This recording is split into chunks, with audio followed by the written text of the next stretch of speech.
Et bonjour à tous, j'espère que vous allez bien. Je suis ravie de vous retrouver dans une nouvelle vidéo. Aujourd'hui, je vais vous montrer 3 idées recettes d'automne à partager lors d'un bon goûter en famille ou entre amis. Les recettes sont plutôt simples à réaliser et surtout vraiment très bonnes. Pour la première recette, je vais vous montrer comment faire ces petits roulés d'automne. C'est une recette très simple et surtout très rapide à réaliser. Pour la faire, vous aurez seulement besoin d'une pâte feuilletée rectangulaire, de 15 g de beurre, 5 cuillères à soupe de sucre de canne, 2 cuillères à café de cannelle et d'un jaune d'œuf. Je commence par mélanger dans un récipient 2 cuillères à café de cannelle dans 5 cuillères à soupe de cassonade. Je déplie ensuite ma pâte feuilletée rectangulaire et je la tartine de beurre. Je saupoudre la pâte feuilletée avec mon mélange de sucre cannelle, puis je l'enroule sur la longueur la plus longue. Je coupe ensuite par le centre, puis en 3 parts égales. Pour la réalisation des petits roulés, je prends un par un une partie du feuilleté, puis je l'étire légèrement pour l'agrandir. Je l'enroule autour de mes doigts, puis je passe l'extrémité au centre à la place de mes doigts pour le nouer. Je les pose ensuite dans un moule à muffins préalablement beurré. Je les enfourne 20 minutes à 175 degrés chaleur tournante. Une fois la cuisson terminée, je les démoule pour éviter qu'ils ne caramélisent dans le moule. Je les laisse refroidir 5 minutes, puis je les plonge dans le reste du mélange sucre-cannelle. Et voilà une recette très simple et rapide pour vous régaler en cette saison d'automne. Si vous n'aimez pas la cannelle, vous pouvez l'enlever ou la remplacer par de la vanille. Ça sera tout aussi bon. Pour la deuxième recette, je vais vous montrer comment faire une babka au Nutella. Pour la réaliser, vous aurez besoin de 500 g de farine, 21 g de levure boulangère fraîche, 250 g d'eau tiède, 65 g d'huile de tournesol, 65 g de sucre, 5 g de sel, 200 g de Nutella ou pâte à tartiner, un œuf, ainsi que 125 g de pépites de chocolat. Je commence par faire la pâte. Pour ça, je verse dans la cuve de mon robot 250 g d'eau tiède, suivi de 21 g de levure boulangère fraîche, 500 g de farine, 65 g de sucre, 5 g de sel, 65 g d'huile de tournesol et pour terminer, je rajoute un œuf. Je pétris la pâte pour 10 à 15 minutes à vitesse moyenne. Attention à bien respecter les étapes car le sucre et le sel ne doivent pas être en contact avec la levure, sinon ils annuleront son action. La pâte est prête quand elle forme une boule et se détache des parois. Vous devez pouvoir l'étirer sans qu'elle se déchire. Je la dépose dans un saladier et je la recouvre de papier sulfurisé. Pour le temps de pousse, j'opte toujours pour une pousse lente au frigo toute la nuit. Mais si vous préférez, vous pouvez faire une pousse à température ambiante environ 1h30. La pâte doit doubler de volume.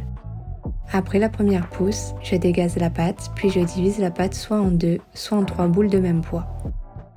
Je forme un rectangle par boule de pâte. D'ailleurs, pensez à bien fariner votre plan de travail pour éviter que la pâte ne colle. Puis j'étale 200 g de pâte à tartiner sur la totalité des rectangles de pâte. J'enroule le rectangle sur lui-même pour former un boudin.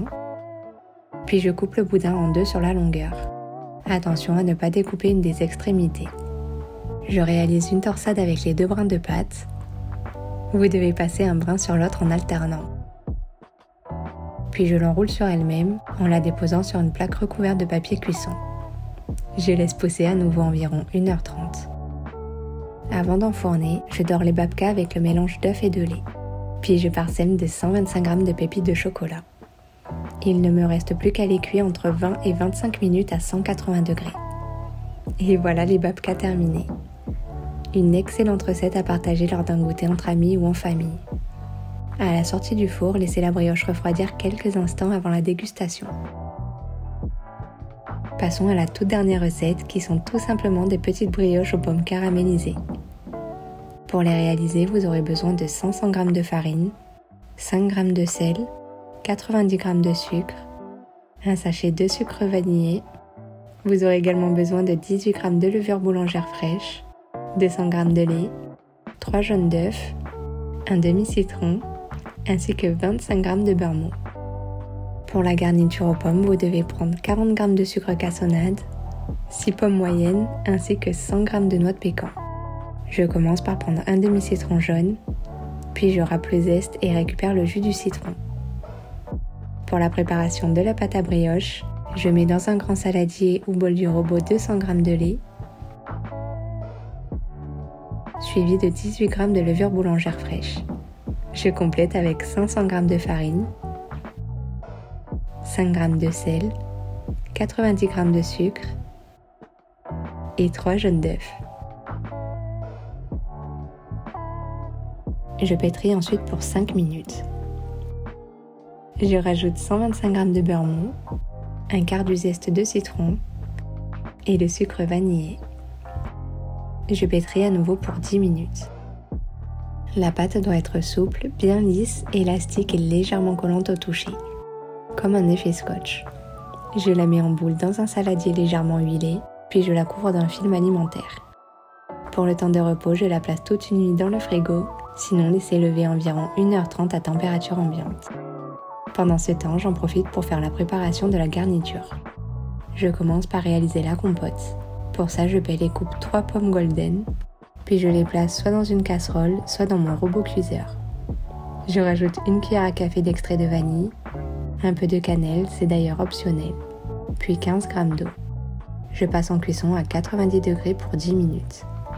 Une fois le temps de cuisson terminé, je mixe la préparation quelques secondes et je la transvase dans un récipient.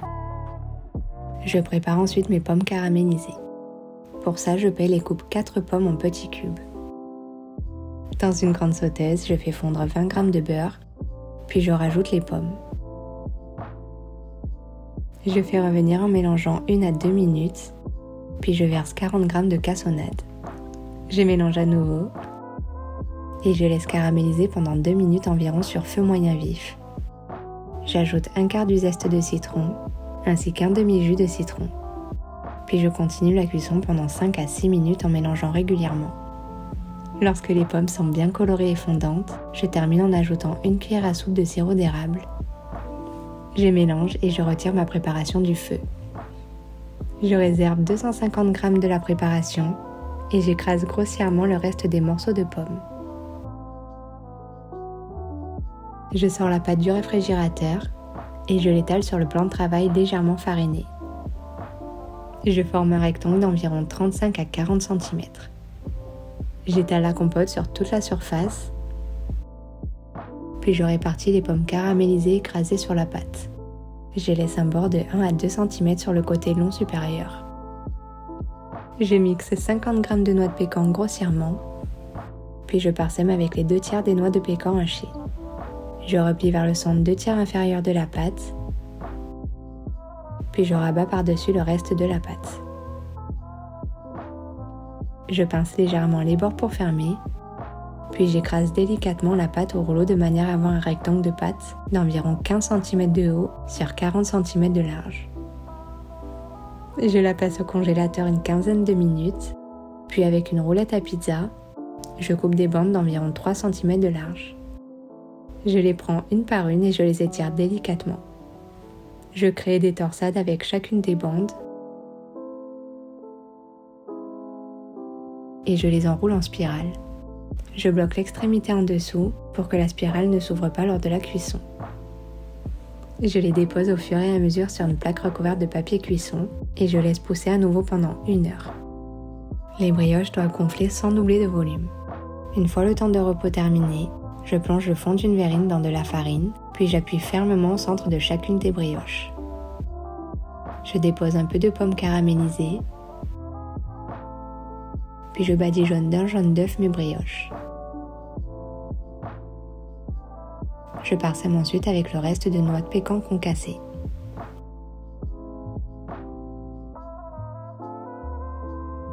Je les enfante pendant 15 minutes environ à 180 degrés. Les brioches doivent gonfler et avoir une belle couleur dorée. Je les laisse refroidir sur la plaque et je saupoudre d'un peu de sucre glace. Voilà les 3 recettes d'automne terminées. J'espère que cette vidéo vous aura plu. En tout cas, n'hésitez pas à mettre le pouce bleu et à vous abonner pour suivre toutes mes prochaines vidéos. En attendant, je vous fais des bisous.